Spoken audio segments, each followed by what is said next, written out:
D'ici la fin du siècle, l'humanité devra être capable de réaliser des voyages spatiaux accélérés entre l'orbite terrestre et notre première colonie permanente sur Mars. Les défis que nous devrons relever dans cette mission incluent les concepts d'espace-temps physique, de vie, d'économie et de créativité, qui demeurent encore mystérieux pour la plupart des scientifiques. Les frontières de la science moderne.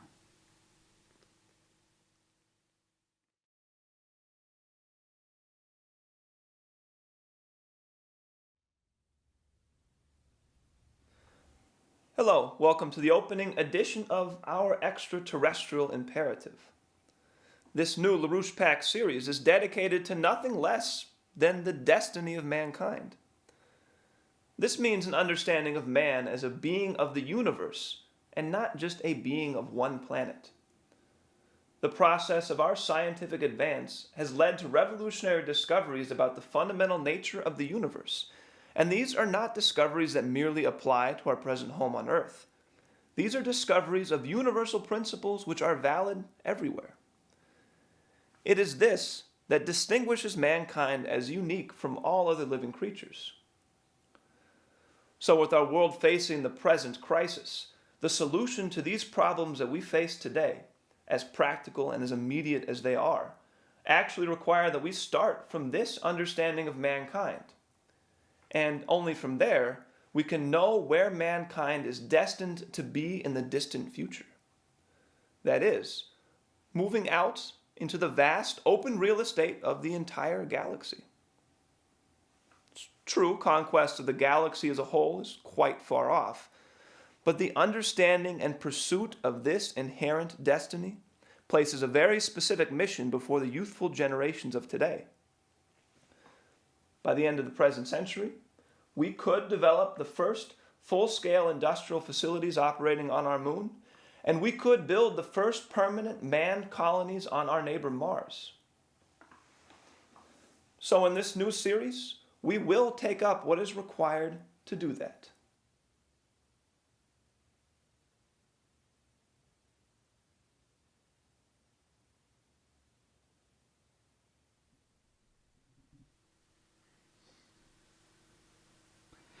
Depuis la fusée Saturne V du programme Apollo jusqu'à la navette spatiale d'aujourd'hui, la réalisation des voyages spatiaux a reposé sur des proportions chimiques. C'était plus ou moins insuffisant pour transporter nos astronautes pendant leur voyage de 2 jours sur la Lune. Cependant, pour un voyage sur Mars, nos astronautes devraient dériver dans l'espace pendant 200 à 300 jours. Dans cette perspective, les astronautes subiraient des préjudices irréversibles le temps d'atteindre Mars. Il serait donc nécessaire de créer une sorte de gravité artificielle par accélération constante tout le long du voyage. On pourrait probablement réaliser cela avec la propulsion par fusion, en générant un taux constant d'accélération qui, théoriquement, créerait le même effet que celui ressenti par une personne qui se tient dans un champ gravitationnel. Pour notre voyage sur Mars, on peut accélérer pendant la moitié du trajet, puis retourner le vaisseau pour décélérer pendant le reste du voyage, atteignant dans l'idéal l'orbite de Mars en l'espace d'1 semaine. Comme nous le développerons prochainement, en raison des principes fondamentaux de la science, qui devraient être compris par les scientifiques aujourd'hui, et donc aussi par les économistes, le seul moyen d'atteindre une accélération constante d'une gravité est la propulsion par fusion.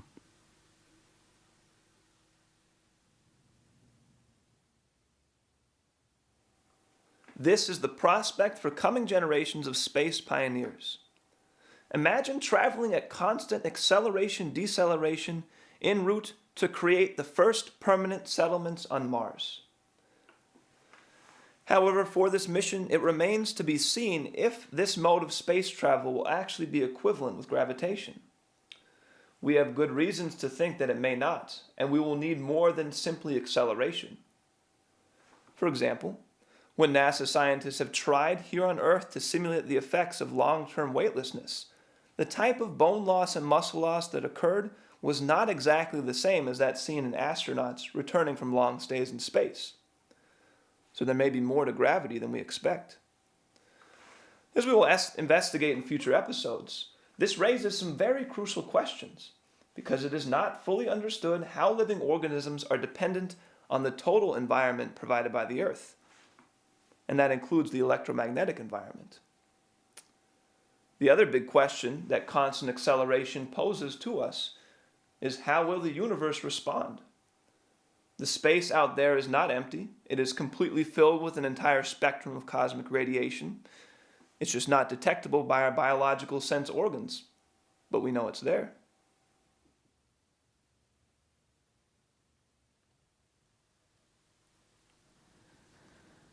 Lorsque l'on quitte la Terre, on traverse rapidement l'atmosphère terrestre ainsi que les couches de plasma qui surplombent la Terre, appelées l'ionosphère. Notre atmosphère absorbe ou réfléchit la plupart des radiations solaires, dont les rayons X, les ultraviolets et les infrarouges, ainsi que les ondes radio.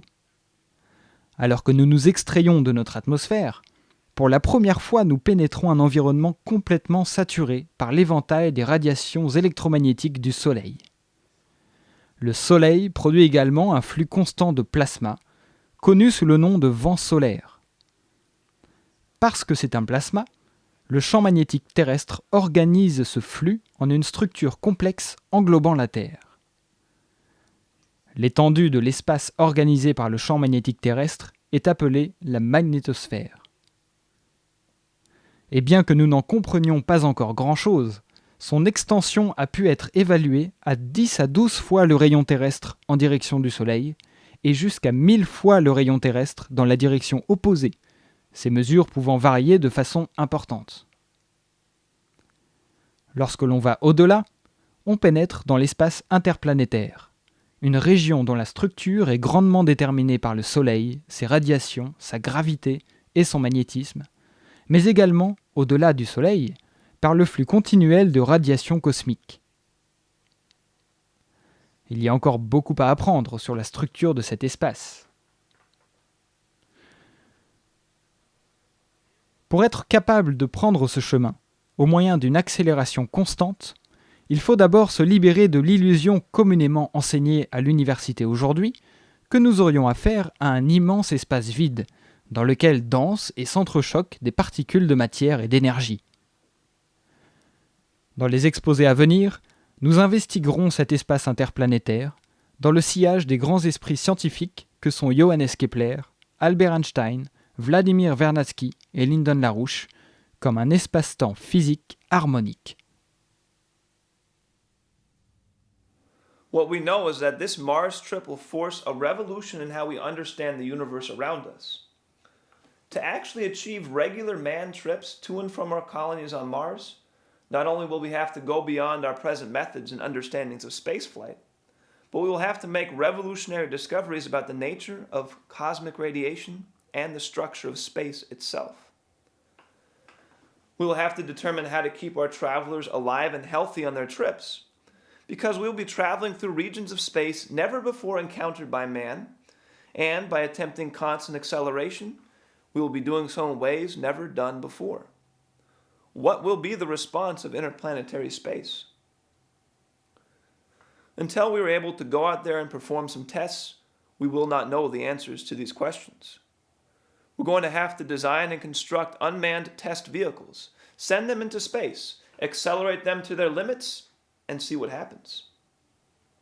So the challenge of manned spaceflight to and from Mars goes far beyond just blasting some people off to some distant rock in space, but deals with the transformation of our most fundamental understanding of not only the universe around us, but of ourselves as mankind. What we are discussing is furthering mankind's natural role to continually develop and expand our power over the universe. And in that sense, the Mars mission is actually a moral one, to grant today's youth generation the right to participate in their God-given right as assistant creators in the universe, to play an active part in the progress of civilization, such that they can approach their own death with a joyful smile, as they look at the commitment of their own children and grandchildren to new missions, ones beyond what they could have even dreamed possible while they themselves were young. So, that's our mission.